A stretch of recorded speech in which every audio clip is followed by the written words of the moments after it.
Coucou, on se retrouve sur un épisode du podcast, j'espère que vous allez bien. Aujourd'hui j'avais comme idée de vous regrouper 17 défis à faire pour vous reconnecter à votre enfant intérieur. Voilà, je sais pas si vous voyez votre enfant intérieur, celui que vous laissez un petit peu de côté par moment, voire même tout le temps pour certaines personnes, et vous vous dites j'ai grandi, à quoi ça sert d'être un ou une enfant, ça y est, je suis grande, je suis grand, à quoi ça sert?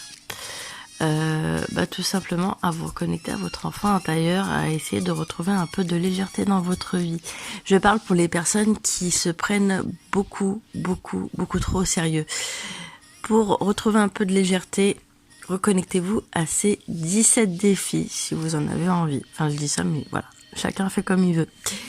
Je vais vous laisser et vous présenter les 17 défis. Alors pour le premier défi à faire pour vous reconnecter à votre enfant intérieur, ça serait de faire une journée dessin.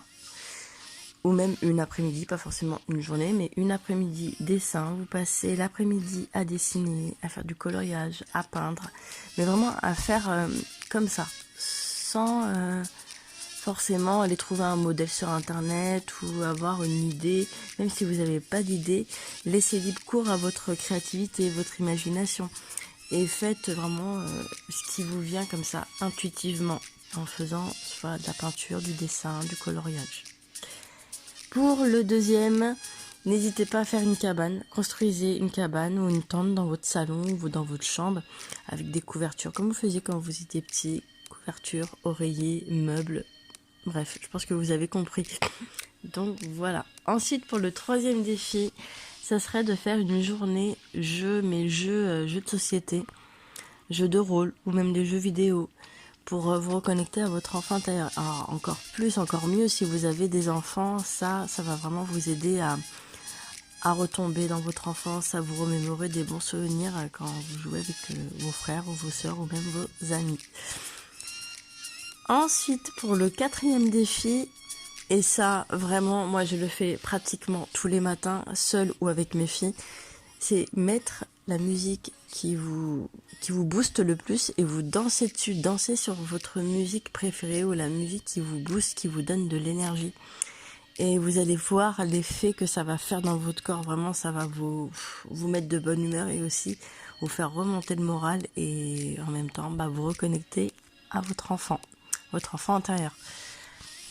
Le cinquième défi, ça serait de faire une lettre à votre enfant intérieur. Et souvent, je pense qu'on l'entend ce défi, mais pas de cette manière, parce qu'en général, on dit écrire une lettre à son enfant intérieur en lui disant tout ce qu'on aurait aimé lui dire par le passé. Sauf que là, cette fois-ci, vous allez écrire une lettre et en même temps, vous allez lui exprimer tout l'amour que vous avez pour lui, pour votre enfant intérieur, et en même temps, lui partager des conseils pour le futur, pour son avenir. Ça vous mettra plus dans une énergie d'avancée, d'avancement. Parce que le fait de revenir dans le passé et dire qu'est-ce que j'aurais dit à mon enfant, ça va pas vous aider à évoluer. Parce que là, le but, c'est pas non plus que de ressasser le passé, mais juste de se reconnecter à son enfant intérieur pour se sentir mieux pour l'avenir. Sixième défi, vous reconnecter à la nature, balader en nature, aller en plein air, dans des parcs, faites des balades, grimpez aux arbres avec vos enfants si vous voulez, sauter dans les flaques d'eau mais avec vos enfants, pourquoi pas. Je sais pas, moi je donne des petits conseils et moi par exemple je sais que quand je vais dans les parcs, très souvent, seule ou avec mes filles, ça m'arrive très souvent aussi de faire des câlins aux arbres. Voilà, oui, je fais par moment de la sylvothérapie.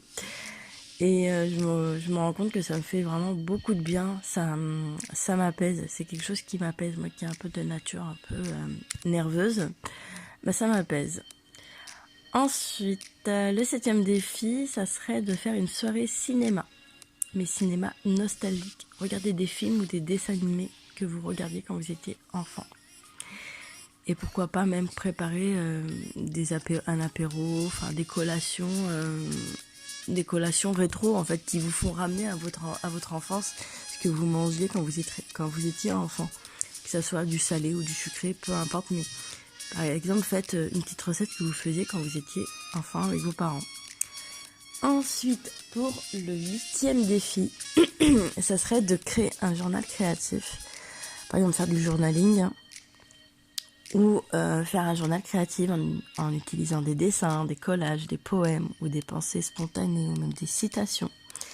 Des citations. Moi, je fais souvent ça. Je fais souvent de l'art-thérapie. Je dessine et par moments, je fais des phrases ou j'écris des citations et je me rends compte que ça me fait trop de bien. Ensuite, 9e défi, ça serait de faire une journée bricolage ou une après-midi bricolage. Des travaux manuels. Et si vous avez des enfants, c'est encore mieux. Faire une fabrication, par exemple, de présentation de bijoux, de la poterie, ou même des constructions de maquettes, ou faire des créations de bijoux, de tout ce que vous pouvez avoir comme idée. Par exemple, même créer un petit carnet, créer des calendriers, des semainiers. Enfin voilà, je pense que vous avez compris le truc. Ensuite, pour le 10e, conte de fées. Réinventez un conte de fées en utilisant votre propre imagination. Et vous la racontez à voix haute ou même dans votre tête, ou vous pouvez même l'écrire. Voilà. Pour le 11e défi, ça serait de faire des exercices de méditation ou de yoga. Il y en a pas mal sur YouTube, de trouver des méditations pour vous connecter à votre enfant intérieur. Pour le 12e défi, ça serait de faire une chasse au trésor. Alors, vous pouvez le faire avec votre conjoint, votre conjointe ou les enfants. Vous organisez une chasse au trésor avec des énigmes et des indices dans votre maison ou même dans un parc. Vous n'êtes pas obligé d'être à la maison, de le faire dans un parc. Pour le 13e défi, ça serait de faire des repas, des desserts, même une après-midi cuisine complètement, où vous allez faire des desserts, mais vraiment des choses que vous n'avez jamais fait. Laissez parler votre créativité dans les recettes, dans les gâteaux que vous allez faire. Vous pouvez faire même des pancakes en forme d'animaux, en forme de gâteaux. Enfin voilà, je pense que vous avez compris le concept.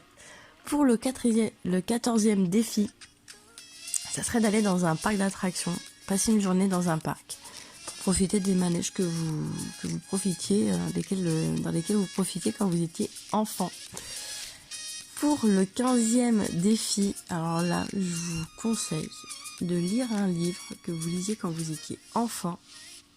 Sauf que là, vous allez un peu vous inspirer de ce livre pour écrire votre propre histoire. Même si c'est une histoire qui, on va dire, qui n'a ni queue ni tête, mais voilà, qui vous fait ressortir de l'imagination, de la créativité, eh bien faites-le, ça va vous faire énormément de bien. Pour le 16e défi, ça serait de passer une après-midi ou même une journée entière en pyjama à jouer. Vous restez en mode cocooning, pyjama, vous jouez, vous vous détendez, vous regardez des films, des dessins animés. Vous pouvez même faire tout ce que je vous ai dit auparavant dans une après-midi, dessin animé, faire des créations en regardant un dessin animé, faites des créations de bijoux, même des mandalas, enfin voilà, tout en regardant des dessins animés ou écouter de la musique. Ensuite, pour le dernier défi, ça serait de créer un monde imaginaire. Donc vous allez inventer un monde imaginaire avec votre propre langage, votre propre culture.